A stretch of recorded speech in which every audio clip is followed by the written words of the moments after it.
हाय class, आप सभी को सुप्रभात। आइए आज हम कक्षा 9 हिंदी में काव्यगत सौंदर्य में आज हम रस को पढ़ेंगे।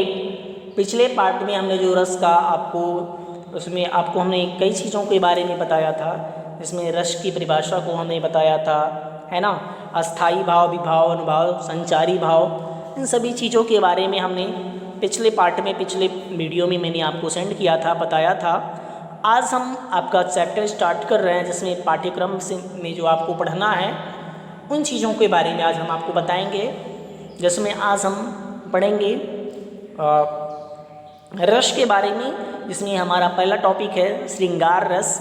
तो आज हम इसको पढ़ना स्टार्ट करते हैं। आइए आपको बताते हैं। लिखा है पहला टॉपिक जो आपका है वो श्रृंगार रस, ठीक है। तो चलिए श्रृंगार रस को आज हम पढ़ते हैं। देखिए, पहले हम ये जान लेते हैं कि श्रृंगार रस होता क्या है, किसे कहते हैं श्रृंगार रस, इसके बारे में जानते हैं। देखिए, प्रेमी और प्रेमिका के मन में स्थित अस्थाई भाव, रति या प्रेम, है ना, इस रति या प्रेम, यानी प्रेमी और प्रेमिका के मन में स्थित अस्थाई भाव, रति या प्रेम।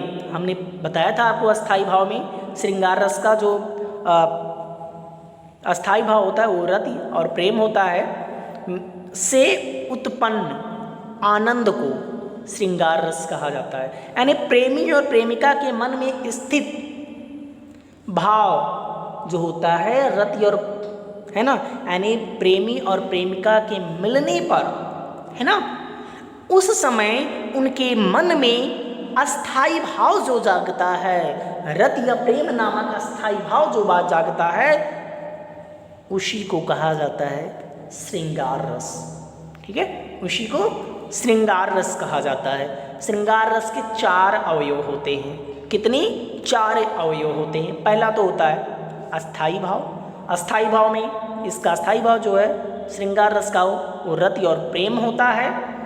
दूसरा होता है उद्दीपन विभाव, ठीक है। उद्दीपन विभाव क्या होता है? एकांत स्थान, भ्रिकुटी, भंग, कटाक्ष, चंद्रमा, वसंत ऋतु, आलंबन संबंधी अन्य चेष्टाएं जो आती हैं, वही होता है उद्दीपन विभाव, ठीक। जिसमें एकांत स्थान या भ्रिकुटी, भंग या कटाक्ष, चंद्रमा, वसंत ऋतु, आलंबन संबंधी अन्य चेष्टाएं जो आती हैं, इसमें वही होती हैं उद्दीपन विभाव, ठीक। इसके बाद अनुभाव है। अनुभाव संयोग श्रृंगार में, संयोग श्रृंगार में क्या है? अपलक देखना, मुस्कुराना, नेत्र से संकेत करना, आश्रय को प्रेम से देखना, तथा वियोग श्रृंगार में अश्रु प्रलाप, विवरणता आदि अनुभाव के अंतर्गत आते हैं, ठीक। इसके बाद जो होता है संचारी भाव। संचारी भाव में मैंने आपको बताया था, पिछली बार ही बताया था, पिछली वीडियो में ही बताया था, आज भी जान लेते हैं संचारी भाव। इसमें देखिए श्रृंगार रस में जो संचारी भाव हम जानते हैं, पढ़ते हैं, वो देखिए लिखा है संचारी भाव संयोग श्रृंगार में। संयोग श्रृंगार में संचारी भाव का क्या होता है, कैसे होता है प्रयोग? देखिए, जैसे हर्ष, लज्जा, है ना, औत्सुक्य आदि, तथा अन्य वियोग श्रृंगार में ग्लानि, निर्वेद, जड़ता आदि श्रृंगार के 2 भेद हैं, ठीक है। श्रृंगार के 2 भेद हैं, जिसमें देखिए संयोग श्रृंगार में हर्ष, लज्जा, औत्सुक्य आदि, तथा वियोग श्रृंगार में ग्लानि, निर्वेद, जड़ता, है ना, आदि ये होते हैं। और श्रृंगार के 2 भेद होते हैं, पहला संयोग श्रृंगार और दूसरा वियोग श्रृंगार, ठीक। संयोग श्रृंगार क्या होता है? संयोग काल में नायक और नायिका की पारस्परिक रति या प्रेम से उत्पन्न आनंद को संयोग श्रृंगार कहा जाता है। यानी संयोग काल में, यानी देखिए जब ऐसा पता हो कि नायक और नायिका यानी प्रेमी और प्रेमिका के मिलने का कोई कंफर्मेशन ना हो, है ना, कोई वो ना हो कि वो मिल सकते हैं, लेकिन अचानक संयोग बस संयोग काल में अचानक उनका मिलन हो जाता है और उस पर समय पारस्परिक रति या प्रेम जो उत्पन्न होता है उन दोनों के बीच में, वही संयोग श्रृंगार कहा जाता है, वही संयोग श्रृंगार कहलाता है। जैसे दूल्हा श्री रघुनाथ बनु दुलही सिय सुंदर मंदिर मही गावत गीत सबय मेरी सुंदर वेद जुआ जुरी विप्र पढ़ई राम को रूप निहारत जानकी कंकन के नग की परछाई याते सबय सुधि भूल गई कर टेकी रही पल टारती नाही। देखिए इसमें अस्थाई भाव जो है रति है, विभाव आलम्बन जो है राम है, राम की इसमें उपस्थिति दिखाई गई है। ठीक, आश्रय जो है सीता, आश्रय क्या सीता, आश्रय में मैंने आश्रय में क्या पढ़ा था कि जिसके प्रति प्रेम उत्पन्न होता है वो आश्रय होता है, यानी सीता इसमें आश्रय है, और जिसमें प्रेम उत्पन्न होता है वो आलम्बन होता है, तो आलम्बन में राम और आश्रय में सीता।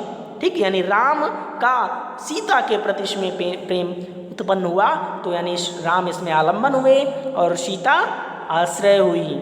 इसके बाद उद्दीपन, नग में पड़ने वाला राम का प्रतिबिंब क्या है, इसमें उद्दीपन है। ठीक, अनुभाव प्रतिबिंब को देखना व हाथ टेकना, इसमें क्या है अनुभाव है, संचारी भाव हर्ष एवं जड़ता है। ठीक, और इसके बाद है वियोग।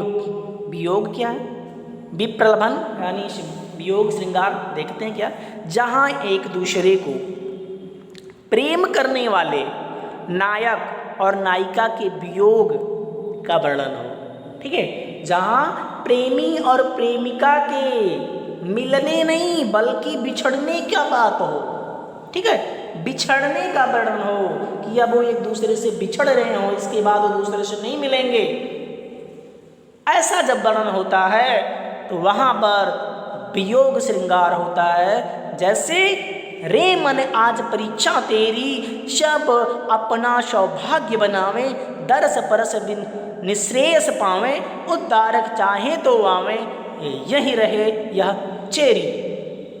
ठीक है, यानी जब नायक और नायिका के एक दूसरे से मिलने का नहीं बल्कि बिछड़ने का वर्णन हो, वहाँ होता है वियोग श्रृंगार। ठीक, स्पष्टीकरण में देखिए यहाँ अस्थाई भाव जो है वो रति है यानी वियोग है, विभाव आलंबन जो है यशोधरा है, यशोधरा आश्रय मनु है, मनु और देखिए यशोधरा और मनु एक दूसरे की बिछड़ने की बात आई, यशोधरा और मनु एक दूसरे से इसमें क्या रहे हैं बिछड़ रहे हैं। अनुभाव जो है उद्दीपन जो है गौतम के प्रति यह भाव कि चाहे तो आए या इसमें उद्दीपन है। अनुभाव जो है मन को समझाना और उद्बोधन ये अनुभाव है। संचारी भाव गीत वितर्क और आमर्श। ठीक है, ये यहाँ पे संचारी भाव है। आज हम आपको बस यहीं तक बताएंगे, बाकी हमारा अगला टॉपिक जो होगा वियोग वीर रस, इसके बारे में हम पढ़ेंगे अगली वीडियो में। आज बस यहीं तक, धन्यवाद।